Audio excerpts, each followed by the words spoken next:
Hello, welcome back to the Journey Beyond Yourself Summit. We have a treat today. We have the one and only Susan Mackie. Welcome, Susan. Well, hello, Sally. It's good to be here. How are you? I'm great, and I'm so happy that we've made this work because you're such a busy lady. So I'm going to introduce you. I know you have an enormous bio. I'm going to tell the viewers a little bit about you, and then we'll dive into what I'm sure is going to be an amazing conversation. Is that okay? That sounds good to me. All right. So Susan Mackie, formerly the CEO of the De Bono Institute, you contributed. Well, you did so much there, didn't you? Including appearing as an expert on the ABC's Rewire Your Brain Series 1 with Todd Sampson, among many other things. I think you were there for years. But most recently, in the last 9 years, you've been working with Professor Carol Dweck of the Growth Mindset Institute. And you have contributed significantly to insights and work in the area of growth mindset. You discovered the prevalence of false growth mindsets, and you've really done such a lot to help our understanding of what on earth a growth mindset is. So I want to maximize our time together, and I want to jump right in. And let's talk about mindset. It's something that we hear a lot about. We talk a lot about this term, but you are probably the best person to ask to define it for us. So how would you define mindset, Susan? Let's start there. Well, you know what? Let's begin with a story first, I think. That might be a bit of fun. So it actually starts, it's a real life story about a young woman who lived in Brooklyn, New York, and in her 6th grade, she was seated in order of IQ. And luckily, she had the highest IQ. So she was in a good position. Mm-hmm. And so she was allowed to raise the blackboard, carry the flag, take notes to the principal's office. But she didn't believe that a score on a test was important. And on the other hand, every student who wanted to succeed had to work within that framework. Yeah. Wow. And so that's tricky. So this idea of, this kind of started to set up this idea of, that this glorification of IQ, was pivotal to her development. Like it was pivotal. Like it, so you don't take any risks. You don't try anything that might actually make you fall off that pinnacle. So you only stick to what you're good at or what you know and make sure that you prove you have a good amount of those abilities. Yeah. And this set up this idea of, that a fixed beginning, that you either had it or you didn't have it. Yeah. And so eventually she earned a PhD from Yale University in psychology. And with this IQ framework, she stopped taking risks and only did things she could succeed at. Wow. So that is a great place to start. I love a good story. And I'm so interested how that would shape you, that experience, how it would shape you in later life. So I'm curious to know, did she remain with the view that we are born with a certain IQ, personality and traits, so we have these kind of fixed endowments, or did her insights start her on a new journey with the idea that we all have the potential to make ourselves into whatever we aspire to be? It's a good question, Sally. So it started a quest, and it's a lifelong quest. And the person we're talking about now is in her late 70s and still very active in the area. So she started to develop beliefs about how the world works, and these beliefs had really important implications in how the world works, our future potential, and whether this idea were these beliefs fixed or could you develop them? Are they just assumptions we make about ourselves, or could we almost treat them like a working hypothesis? Yeah. This idea that they could shift. Yeah. And this began this deep journey that if someone with equal ability could wilt in the face of a challenge versus a remarkable tendency to relish the challenge. Now, I'm guessing you know who I'm talking about. Are you talking about Professor Carol Dweck herself? Eaton, Virginia professor of psychology at Stanford, author of best-selling book Mindset? I am. I absolutely am. So her work's fascinating, isn't it? Because she really bridges developmental psychology, social psychology, personality research, and her work examines how the mindsets we use to structure ourselves guides our behavior. Essentially, her research looks at how it impacts our potential achievements. It absolutely does. So how did you find reading that book? What did you think? It's amazing, right? Because just her journey of how she, her journey that by helping people believe about their potential, we can help them care about improving their ability rather than proving their ability. And of course, the idea of our self-image and beliefs affecting our potential is so important. It's critical. It's crucial. We want this information for all of our children. So can we explore this a little bit further? So what I'm curious about is, did you kind of think, well, okay, I'm just curious to see, because this is possibly an initial reaction we have. We go, so I'm open-minded, but I'm flexible about things. I have a positive outlook. It sounds like I have a growth mindset approach to life. So therefore I hold a growth mindset. I mean, that's kind of, let's just cover that off, because that's the first view that tends to pop up with reading the book. Yeah. And the thing is, that's quite an insightful observation that we all have, because this is the exact view that then caused Carol Dweck to drop a bombshell a few years back, and by the way, caused me to be sacked. What? Yep. And this insight altered the research pathway and led Carol to publishing the second edition of the book. And as you hinted before, we call this a false growth mindset, but it actually caused me to be sacked. So hang on. How did you get sacked? Tell me more. How is the false growth mindset and you sacked linked? I am so curious now. So let's talk about a false growth mindset first, and then why I got sacked. So a false growth mindset is this idea that anyone can succeed with hard work alone. And anyone who's ever had, I'll work harder on their school report would have known how debilitating that is. Like, work harder when, how, where, what. And this is common, and it has a real outcome, a real impact on the outcomes. Another risk is if people don't feel comfortable acknowledging the situations in which a fixed mindset belief or triggers emerge, or when they receive critical feedback, or they have to admit a mistake.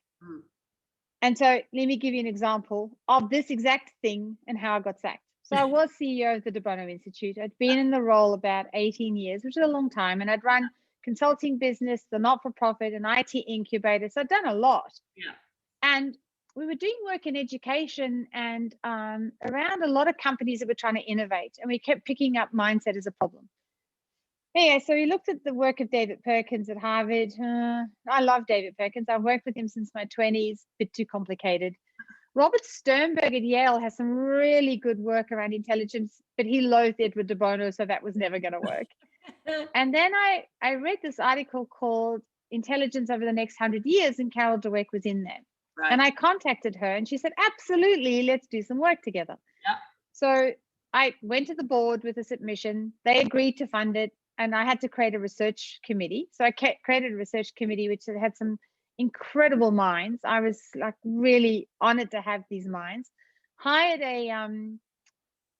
so I had academics on stream, and then hired a company that could work with us on educational design research, because it's how do you take complex theory and translate it into what I call the wild, the classroom. Or the corporate, or the organization. What happens in real life is not quite as easy to scale. Anyhow, I'm reporting to two boards, a governance board and the research board, lots of reporting. And while developing the growth mindset tool with the designers, I started to notice that people went around going, well, having a growth mindset makes you a better all-round human, right? And no one wants to fess up to being fixed. Yeah. So instead of, instead people started saying, I have a growth mindset. Of course, my team has a growth mindset, or I'd have leaders stand up saying, I'm 100% growth and you're going to learn how to be that. And I'm thinking, And so simply saying you have a growth mindset does not mean you have. And the other problem we've discovered, and I say this to clients quite often who are trying this work, and there's a lot of people providing it. It's not enough to lecture people on a growth mindset. It's not enough to just tell them what the concept is. Now, Yeah. I made that mistake. Carol Dweck made that mistake. So you're not alone if you've done that. If you've gone out there and told people what it is, you're not alone in the mistake. We made the mistake too. Yeah. So I went to Carol and said, oh, you know what? This is not easy. Actually helping people take that journey to a more persistent growth mindset when they're facing a setback or an evaluative situation or something difficult. This is really hard. I think we have a false growth mindset. And she said, oh, rubbish. And I went, oh, that's the end of my career. And she can be quite, she's lovely, but she can be very straight. And so she put the phone down all grumpy. And then about 2 days later, she called me and said, oh, I can see it everywhere. And she said, I've just written an article for The Atlantic all about false growth mindset. I've stopped all the research. We're rethinking this. Wow. Because there's been a large number of studies on false growth mindset. She's written a beautiful article recently called The Tale of Two Mindsets, where she talks about this major shift that's occurred in the work. Well, that's okay, except I have to go to the research committee, have to write it all up. They're fine.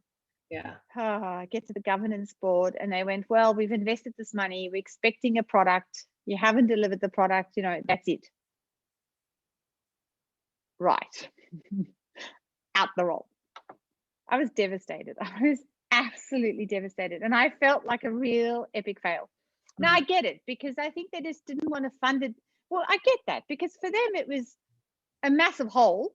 They didn't know how big the hole was, and actually turned out to be quite a large hole. I mean, and I'll talk about what happened. But I get why they had to end it. I perfectly understand. But I was devastated because my whole identity was that role. And I'm like, now what am I meant to do? Anyhow, I wallowed. I felt so sorry for myself. And after some very forced deep reflection, I started to actually, this idea, there's a beautiful book out at the moment, but a marathon runner who says, instead of turning left, turn right. Well, I had to learn to turn right. Now, it's not the first time. I've had major challenges in my life, some pretty big ones. But occasionally you forget. So what helped was Carol started to write about a false growth mindset. She started to talk about it. Then the new research began. And this actually turned out to be one of the most exhilarating journeys, because what the term false growth mindset was coined within the research conversation, and it became an entirely new body of work. Yeah.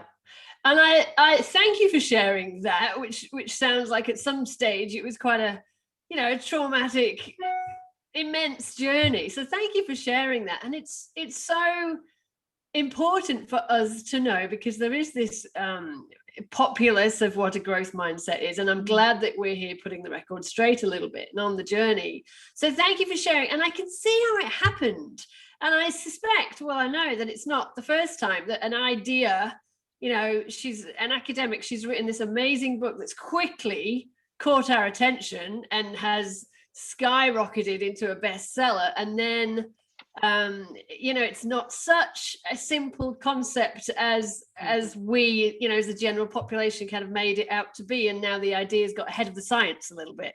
So it's not about the idea that anyone can grow their abilities if they try. So you've told us a little bit, but what are some more of the ways that a growth mindset can be misunderstood or not implemented, compellingly in the way that it was meant? And I think that's the important thing. And I think, the idea of false growth mindset is a valuable thing to address, right? Because it tells us what mindset is not. Yeah.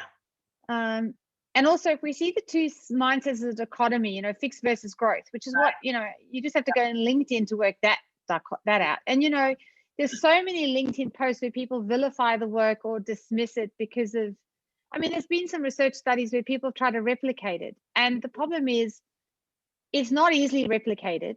I was just part of a committee meeting with the OECD and all the different researchers around mindset in the world. Mine's the only practitioner, which is interesting. And having a deep discussion about how you scale it. And they're getting closer to answering that. So yeah, the populist idea got ahead of the science. And the first thing we started to realize is that, if people prize growth over fixed, it has a negative consequence. So we're a mixture of fixed and growth. Yeah. And you may have a predominant growth mindset in an area, but, a context could trigger you into a fixed mindset. So I'll fill that out a bit. So we spent 2.5 years researching things called fixed mindset triggers. Right. Now, they could either be inside yourself, like comfort zone or beliefs, or they could be a way that you act out. So, a challenge could come along and really push you, or you may find that your grit gets in the way, persisting at something, Mm-hmm. or you may find it's also how you then react. So feedback might put you back, or, when others are succeeding more than you are. So it's taken us 2.5 years of research. We validated the initial studies against 5,000 people with Indiana and Stanford. And I think what we learned was that we've got to help people understand what triggers their fixed mindset and then how to self-reflect on that. But I think building awareness about what triggers you into a fixed mindset is key. Yeah. Okay. So I think what I would find helpful, and hopefully those listening too, is to talk about the most common misunderstandings that are part of the false growth mindset. So does it mean that you don't have a grasp of the area that you're trying to improve on, and that this in turn then leads to distorted applications of the growth mindset? It's a really good point, Sally, actually. So, and actually, you're right. It's a really vital part of it. So the most common misunderstandings are that a growth mindset is just about effort. Yeah. This idea of just work harder or not yet. Yeah. Well, yeah, it's great. You can think not yet, but if you don't do something about it. So, telling people to have a growth mindset, or thinking that if you just, run a little, I don't know, an online module on growth mindset, people are going to have it.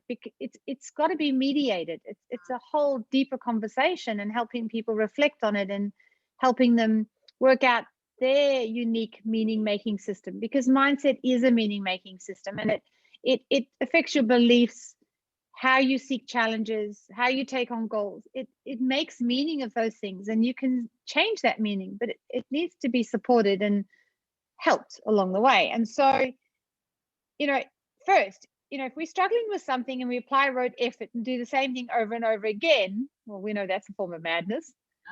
Or if we're told to work harder, we won't succeed.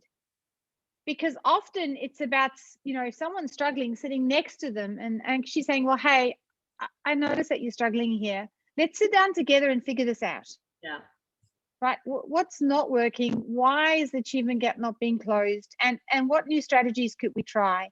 Is it learning a new skill, or is it helping you work on your anxiousness or your procrastination or your sense of overwhelm about this? Is it seeking help? Because sheer effort alone will not enhance learning and growth. Right. The second part to this is how we praise effort. Mm-hmm. When effort's not effective, and it's important to praise effort when something has had an impact and it's been effortful. Yeah. So it's had impact and it's effortful. And where you've seen someone experiment with different approaches, they've been getting help, they've gained new knowledge and insights, because that learning closes a gap. And it's not always about growth. Sometimes it's about learning. Mm. And then there's this I can achieve anything mentality. Well, yes, we all have the potential to substantially improve and learn new skills, but I'm not about to become a concert pianist, for instance. Mm-hmm. I can play the piano, but I don't practice. I'm not putting the effort in. And I don't think it's something that I'm not particularly passionate about it, but also I just think that my talents are better suited elsewhere. So we need to help people, also find the right strategies, but also apply effort in the right areas. Now, finally, it's this belief that people have a growth mindset about everything all the time. Right. Now, research reveals that mindsets about different characteristics, intellectual ability, personality. Now, what's important is personality is actually malleable. Yeah. And I always say to people, look, you're not like an old flip. How many people still carry an old flip top Nokia? Mind you, I hit someone the other day. And I said, well, 3G's going, mate, so I'm not sure what you're going to do. But, we all upgrade. We all change. Yeah. And thank goodness, otherwise life would be boring. But they found that intellectual ability, personality, sports ability are not necessarily correlated. So, the situational nature of mind suggests that the same person could have a fixed or a growth mindset belief, depending on the situation they're in. Right. And I often say to people, when somebody's behaving in a particular way, well, have a look at their mindset and the context in which they find themselves in. Yeah. And so we need to legitimize the fixed mindset. We need to acknowledge that we have both sets of beliefs in us. And if we ban fixed mindset. We create a false growth mindset. Okay. So thank you. You've just covered such a lot. So let me try and summarize. What I've learned, excuse me, is that the first step is to validate and explore our fixed mindset, because we all have a fixed mindset to some degree, whether or not we're kind of admitting to it. And it's important to admit that we have, we all have fixed and inflexible beliefs about something. So it's looking, validating, really having that awareness and the will to go and actually have a look in an honest way at what we have and what our mindset's doing. So I'm going to try and summarize the do's and don'ts of everything that you've just said. For example, what we do want to do is change the way that we praise. So whether it's to myself or someone else, how I praise, how I phrase it, it matters as to how it's going to be interpreted. So using process praise when learning, so trying new things or closing the gap on something, is effective. Research has shown this is effective. If someone isn't progressing very well, then praise can feel invaluable. So instead of me saying, hey, I noticed that you're really struggling and you don't seem to be progressing, can we sit together and work out what to do? It's also, we've got to watch out for personal praise, like you're not good at it, or it shouldn't take you that long. Those kind of things can really hurt, right?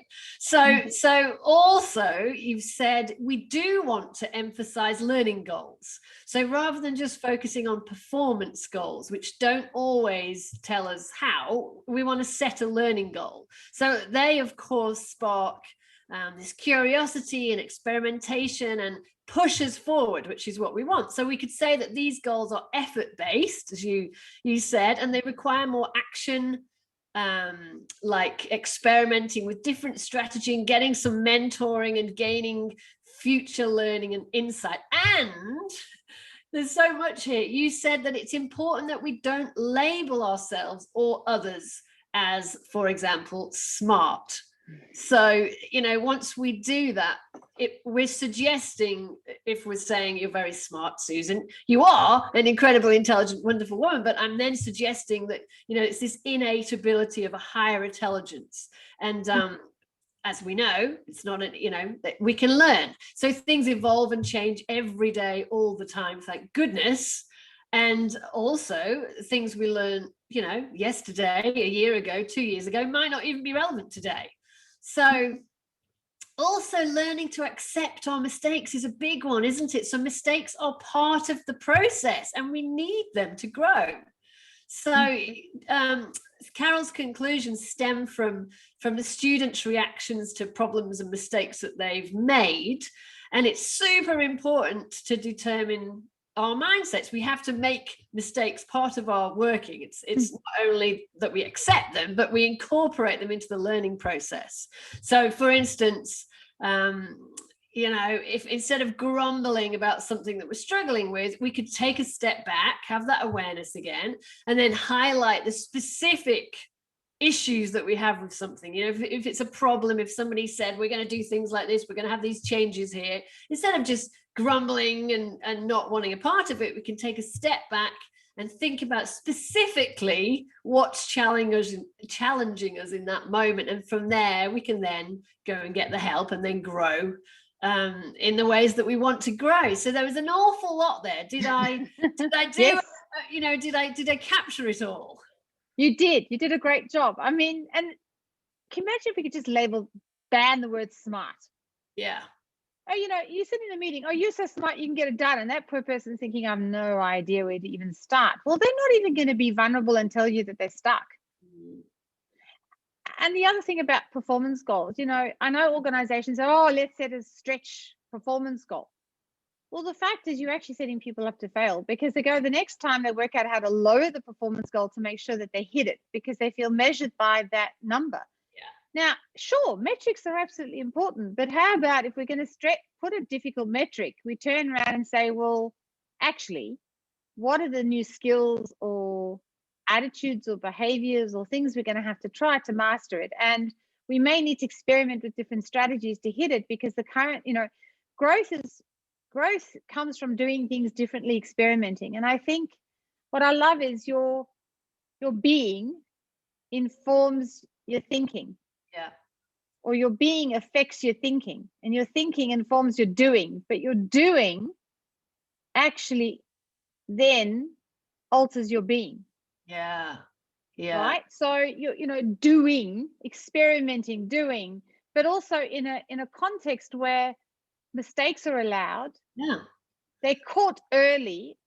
They're used for learning. And I think Microsoft is a beautiful example of that, where this idea of, you need to learn it all will always trump and know it all in the long run. And that's their philosophy. So, I mean, it's a great summary. And I think, the environment must support the belief change. Yeah. And the behaviors that come with it. And the important thing is learning in progress. And so this is why a lot of organizations we're working with it now, we don't just do growth mindset interventions, but we actually do a lot on the systems around people. Right. How's a job ad written? What's the performance system like? How do we set goals to pursue them, even, and make them challenging, but make them possible from a development perspective? Yeah. And I suppose you could ask yourself these questions sometimes, am I using the appropriate strategies? Right. Because it's about sometimes having a strategic mindset. It's about saying, what can I do to help myself here?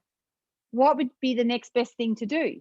Yeah. Do I need to experiment with different strategies because what I've tried up until now hasn't worked? And I'll give you a quick example. So I had a group of bankers who, with the change in laws, it's quite difficult. And, they were cold calling so much. And I'm thinking, if I had to cold call that much with that much rejection, I'd be a puddle on the floor.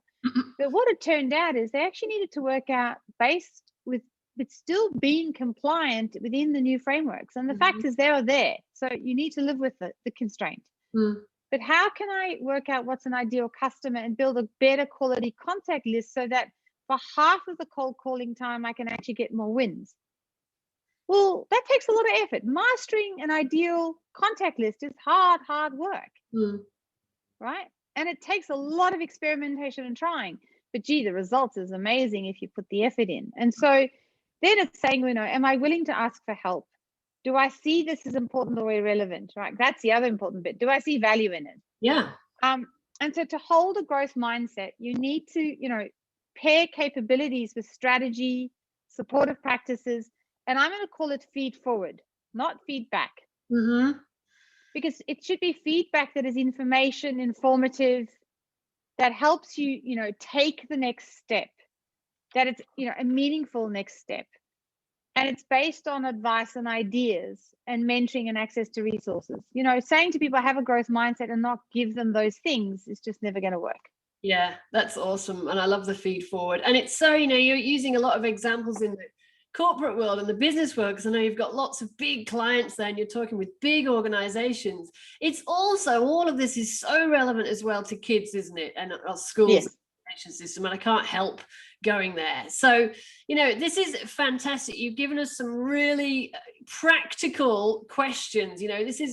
I'm all about taking the research, taking the work, and then how do we use it? So I'm definitely going to try some of these out. You've given us some really good questions that we can just hold to ask ourselves and to work on our mindset, because now hopefully we're recognizing that we're being real with the fact that we have at least some of a fixed mindset. Let's start there and be real. So what are some of the ways that we can develop a more authentic growth mindset and manage this fixed mindset that we're now accepting that we've got? So it's funny, because I always say to people, the conversation we're going to have is about your fixed mindset, because if you're in growth, well, then it doesn't matter. Don't need it. Yeah. So, let's talk about the current research and explore 4 ideas around it. So the research indicates that, for people to create change to be more effective, they need to be aware of their fixed mindset beliefs and behaviors. Yeah.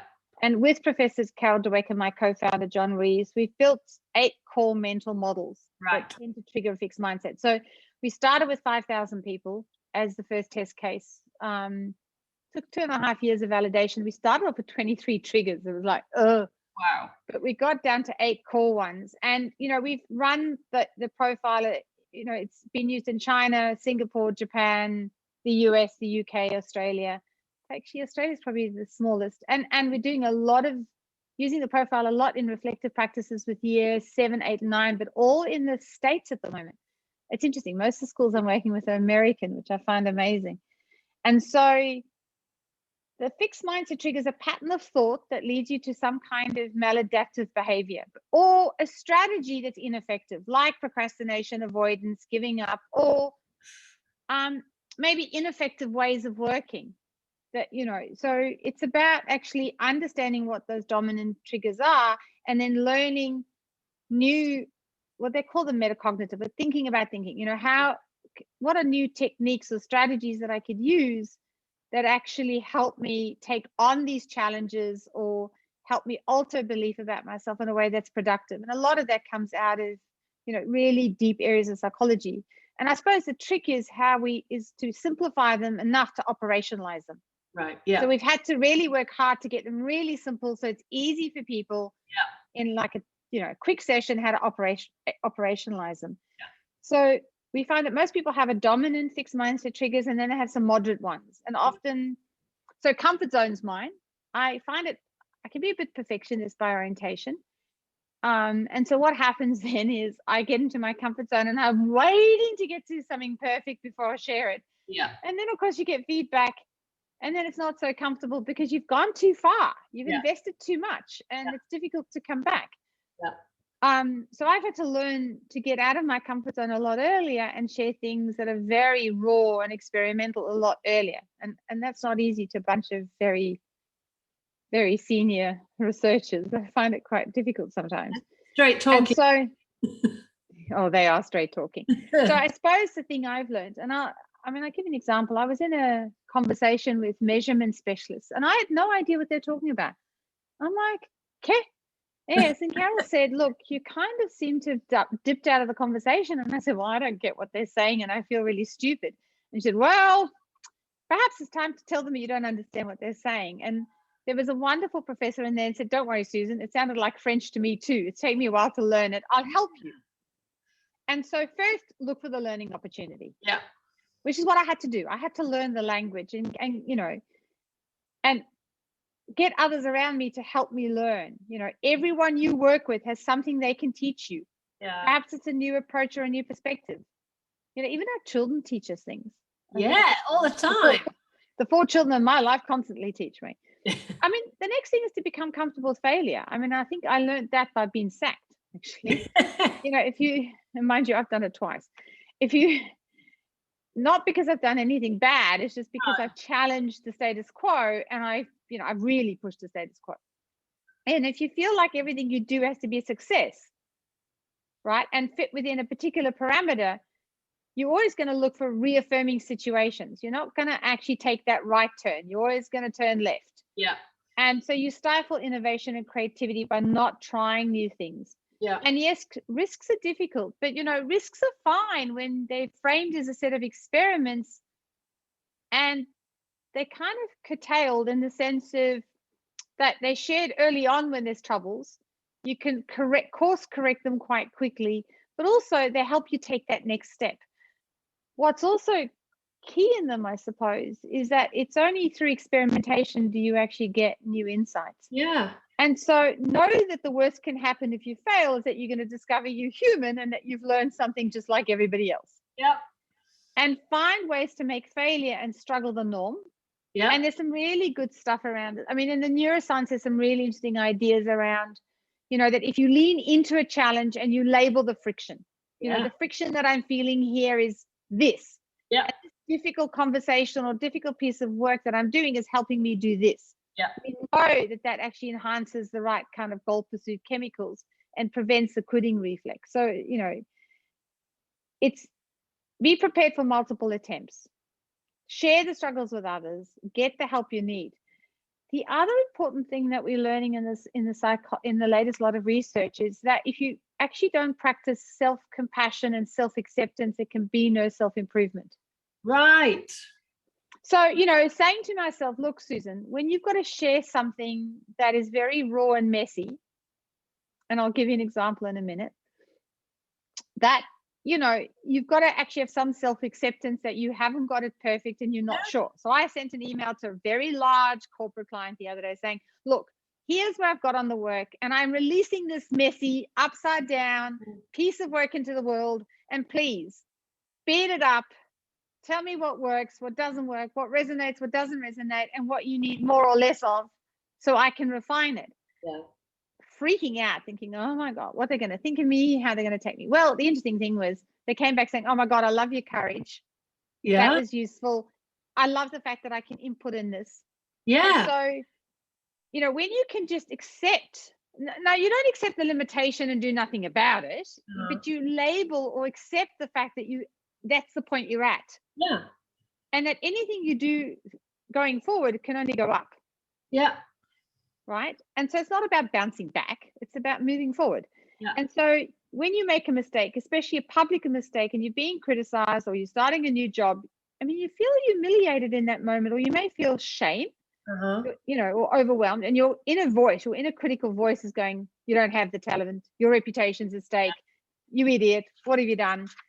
You need compassion. Yeah. And you need some acceptance to acknowledge the critical mindset. Now, you don't dampen that voice, because if you dampen it, it grows bigger and bigger. We know that with emotion too. If you dampen emotion, it just till it blows. Yeah. So label it, acknowledge the critical fixed mindset voice inside your head. And maybe while it's trying to protect you, you need to gently remind yourself that you're trying to develop a more persistent growth mindset, and that making mistakes is part of it. Yeah. And ask your inner critic to support you to take on those new challenges. But you've got to manage that inner voice. You've got to notice it, manage it, and actually reframe it. Now, I give mine a name. I have Frazzled Freddy and Anxious Annie. And they right at the front of the bus yelling all sorts of abuse at me. And sometimes I have to say, no, excuse me, can you just sit at the back of the bus, quieten down, because I've got things to do. Yeah. Yeah. I love this. Self-compassion. It's so important. We're not perfect. We're trying our best. We admit our limitations, and we treat ourselves as we would treat someone we love, our kid trying to walk. We don't knock them down and tell them they're awful. We support them in going again, so this self-compassion, it's so important. And I'm loving the way that you are breaking down this complex research of years, and all these papers and all these studies into practical things that we can do. So I'm definitely going to really nail down and try out some of these practical ideas you're giving us. So thank you so much for this. I wonder if we could go, you mentioned neuroscience, you've mentioned, you got my interest spiked. So I wonder if we can explore the idea of neuroplasticity, adaptive neuroplasticity, and that your mind develops the most when you challenge it. It's a good question, actually. And the thing is, neuroplasticity in adults is different. One, because we actually grow it's called neurogenesis in the brain, how we build new neurocells, and it occurs in the hippocampus, which is the memory system. If we're constantly anxious, under threat, in a sort of cortisol environment, the brain's too busy trying to wire up the negative event, and so you can't grow those new neurocells. Yeah. So part of it's the challenge and the friction, but it's how you turn up to it, how you turn up to that. And so let's just talk about it. Yeah. Your brain likes to wire up and then work, and yet we can rewire. And the thing is, your brain's responds to different things that help it rewire. So we do need some friction to change. And that trigger helps the brain rewire when you've got this sort of heightened vigilance and enhanced focus. Now, you can learn new things and shapes differently. And I think what's important, firstly, is that only you can do it. Right? You've got to do it. And so when we're in this heightened state of alertness with productive stress, our nervous system can learn, and it helps us adapt. Now you might say, whoa, that's too difficult. Got way too much going on. But little things can make a difference. And the first thing is the ability to focus on something right now will have a permanent ability to rewire. Yeah. If it's hard and it takes attention and it feels a little not good, well, that's great, because the system needs a signal that something's different. which allows the brain to learn, which is why in a pandemic, so many people have learned new skills. Yeah. It's not because they just had more time, but the brain is in a natural sense of heightened and vigilant. We've been put into a heightened and vigilant environment, even still where we are right now. And because the brain's going, what's the duration? What's the path? What's the outcome? What's the duration? What's the path? What's the outcome? That uncertain moment, if we can manage how we feel, is actually a good signal for change, right? Mm-hmm. Because the brain and the nervous system is the very thing that gets you to action. And sometimes confusion and frustration, if you can use that, can actually help you learn and work. Yeah. Yeah, I'm loving this now. And the thing that I'm taking really from this is that this adaptive plasticity needs to be self-directed. We have to do the change. We have to direct the change. So I can't control your change by telling you something. You have to self-direct the change. So you control the gate. You are in control of your attention and where you place it. So how can we best do this? It's a good question, because you've got Microsoft Teams and Zoom and chat and email and sometimes it's actually about engaging in short bouts of attention, and maintaining focused attention. So, the circuit for attention is amenable to neuroplasticity. And actually, I might just give you an example. So I've become curious about a thing called material intelligence, which is how we use our hands in different ways to grow our minds. Yeah. And so I've started to take on craft activity, and weaving proves to be, well, I thought I'd give it a go. Mm-hmm. I love anything that produces interesting artistic fabric.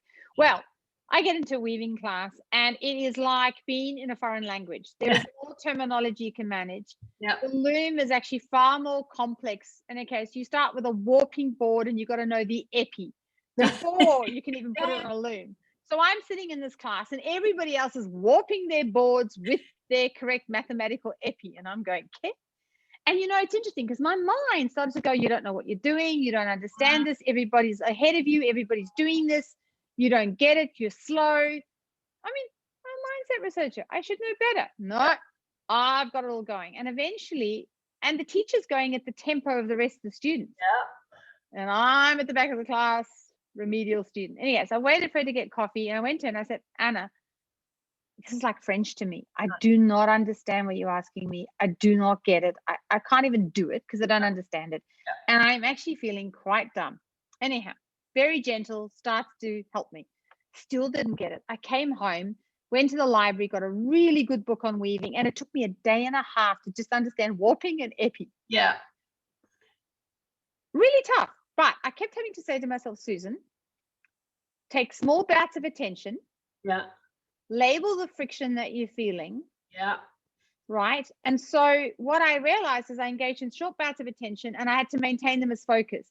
So the minute I started to feel like I couldn't do it, I had to say, no, refocus, think about it again, refocus. And when I'd had enough was walk away, leave it, let it stew, and then come back. And it was amazing when the penny dropped. I've now got a deep understanding of it and I get it. Now, often what I found was if I was struggling to get focused, what I do is I find an object in the room and I actually pin it. And the reason for that is it sets off your focus circuits, because the focus circuit is actually run by a chemical called acetylcholine. Mm-hmm. And you've got to activate it. And you've got to, if you stare at something for a while, it actually activates it. Mm-hmm. The thing is that the incredible thing that learning is the only way you can survive. Yeah. And when you have a neurochemical signal of urgency combined with a focus signal, this creates neuroplasticity. So it needs to be urgent. Now, it was urgent for me because I had to go back in the class with my warped board. By the way, I also discovered all the others had been weaving before me. Yeah. So the good thing was I discovered I was the complete beginner. Nobody else was, which was helpful. Mm-hmm. So learning, the thing was that I learned is that learning is not flowy. It's not about getting in your flow state.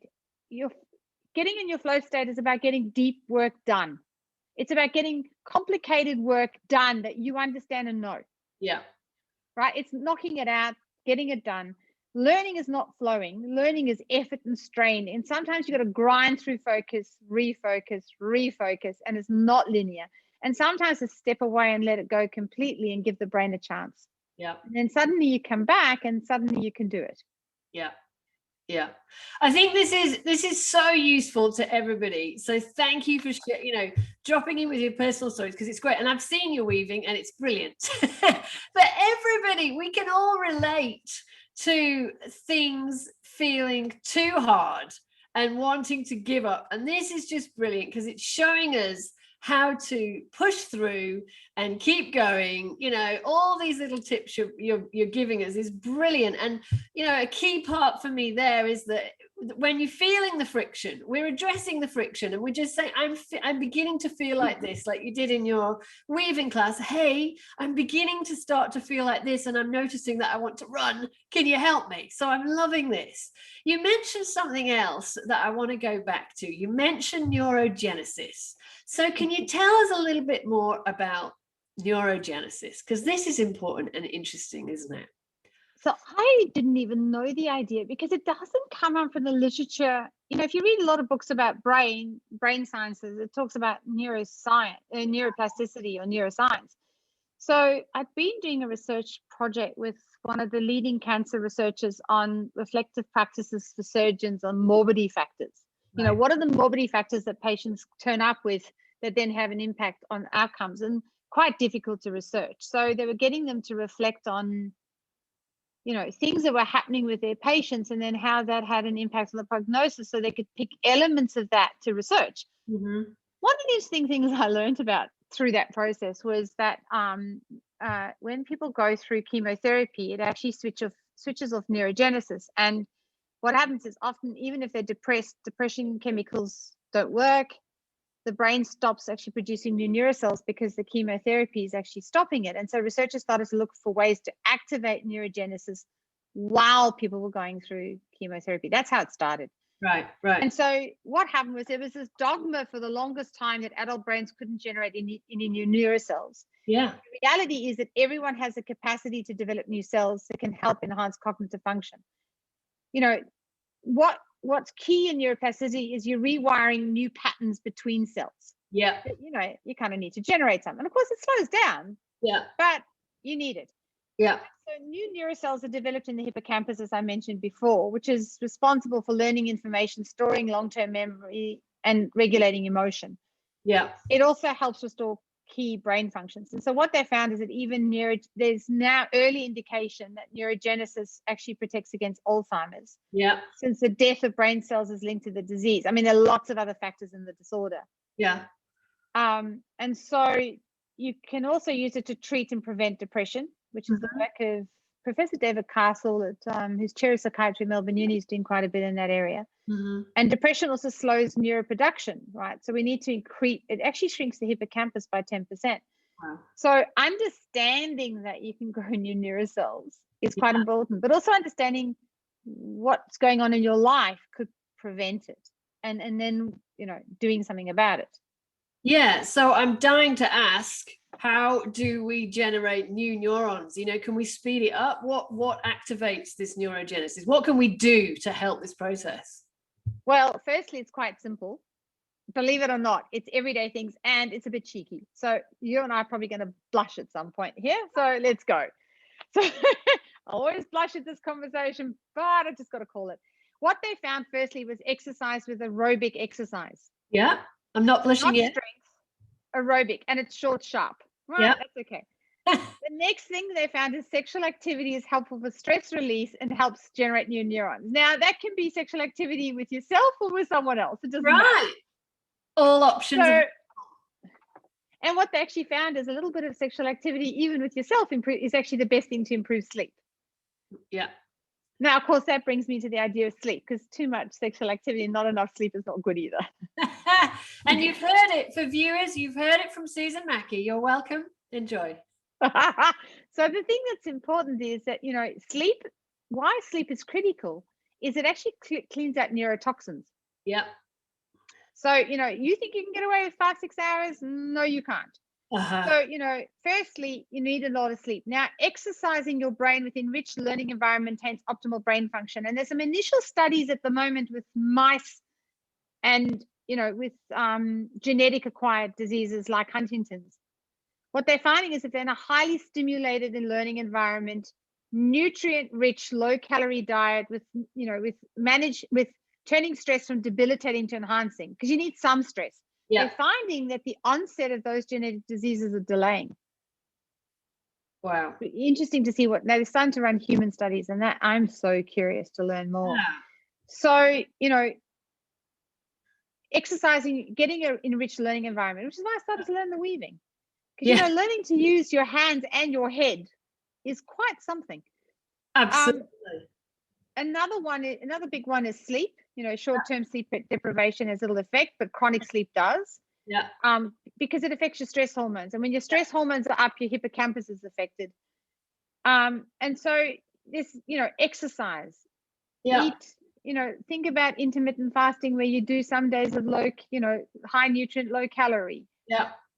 Yeah. All of those things. Learn new things. All of these things are important. So this is awesome, because you've again given us some things that we can all implement into doing more of in our lives that is going to help our neurogenesis that we need. So I know that research shows the links between when the cells increase and our ability to learn new things, right? So we're born with billions of neurons, but very few links between them. And then as we grow and challenge the brain and learn more things, the links connect more and get more dense within the brain. And we've discussed this process, neuroplasticity. So can we grow new neurons? Yes. And I think we grow, how many new cells do we grow a day on average? That's 700. 700. So learning something new means that our brains are making new connections in the network, and this promotes that neurogenesis. Is that how I got that? Yeah, cool. Dead right. Yeah. So what let's I've got my eye on the time and I'm aware of your time, but I'd love to know what the current kind of research, where is it going? Where are the shifts in mindset research going, and how does it affect our understanding of it as where we're at now? So one of the biggest shifts is understanding this idea that mindset is a meaning-making system. That has a real impact on your goals, beliefs, challenge-seeking behaviors, and your effort, your views of effort. Do you view effort as growth, or do you view effort as a deficient ability? And so if you can see that your mindset is a working hypothesis, and I use those words intentionally, because the limits of my language are the limits of my world. If I don't use new terms for things, then unfortunately use old terms, you get locked into those words. The old way. And so, if you approach with a challenge, how does this meaning-making system work? How do I build a working hypothesis? By noticing what's going on with compassion and acceptance. And then how do I operationalize that into saying, right, let me harness my emotion, and then let me start to actually get more of a strategic mindset that says, well, what can I do here? What can I try? What can I do next? And how can this then, change my belief system? Because not all growth is about skill. Some growth, sometimes learning how to handle challenges is actually growth in your being. How you turn up, how you manage yourself, how you lean into it, how you overcome some of those maladaptive behaviors. And so by doing these things and operationally experimenting, reflecting, self-monitoring, trying again, falling off the wagon, mucking up, picking up, trying again, that your being starts to alter. And, your being directs your thinking, which affects your doing, and your doing informs your being. Yeah. So I suppose, that's one part. The second major piece of research is around context that we've been doing. Context have a huge impact on mindset. The language we use, the systems and processes we have. We talk about diversity inclusion. What systems are in there? What language is used? I mean, Australia, I think, is a kind of a critical point at the moment in that conversation. And I suppose, these are good questions. And I think and the last one is scaling. How do you scale this? And there's a whole lot of people who've tried to scale it through just little online webinars. But the problem is, as Carol says, you can't transmit a growth mindset. You can't just tell people how to have it. No. You've got to help them discover it, Yeah. what their fixed mindset triggers are. You've got to help them then understand the context and the environments and how they can change their response to the context that's pushing at them, but also how we can start to alter the context and make a supportive environment to allow for growth. Yeah. I mean, that's one big part of it. And then I suppose the other bit of it then is actually exploring, once we've got people doing that self-reflection, how we build that strategic mindset of, you know, what kinds of strategies that are effective that I can use to grow, get better, innovate, yeah, and being able to have that meta conversation and not just get stuck on task the whole time. Yeah. You know, imagine a meeting where we could have a meta conversation, you know, about how do we best approach this? What are the fabulous struggles we're having? You know, what are the setbacks? Share them early, and there's no shame in that. Yeah. Yeah. And that's kind of where the research has gone. This idea of how we support people to develop a growth mindset through supportive practices, reflection. Mm-hmm. I suppose the best article you can read now is an article called Mindsets, A View from Two Eras. Okay. It's by Professor Carol Dweck and David Yeager. So I'll say it again, Mindsets, A View from Two Eras. And it's on ResearchGate, and you can just download it. So it's on ResearchGate.net. Really useful. I will make sure that we drop that link under our video here. So thank you so much. And I mean, the message here for me is that we've got all of this research that's ongoing, which is so useful for us. But at the end of the day, you can't do it for me. Carol can't do it for me. I have to be a self-directive learner. So let's take all this information that you've given us and implement it. And once we implement it, as you beautifully said, I love that. You know, when we implement, we acquire these new skills and it becomes a part of our being. So then we're not thinking about how we're doing it. We just are doing it. When we fall over, we just get back up. You know, but we have to practice these skills procedurally first. Practice over and over, get the neurogenesis happening, get the synapses firing and wiring and connecting so that it's now part of us. It's now part of us and it's who we are. So it's that becoming. Who do we want to be?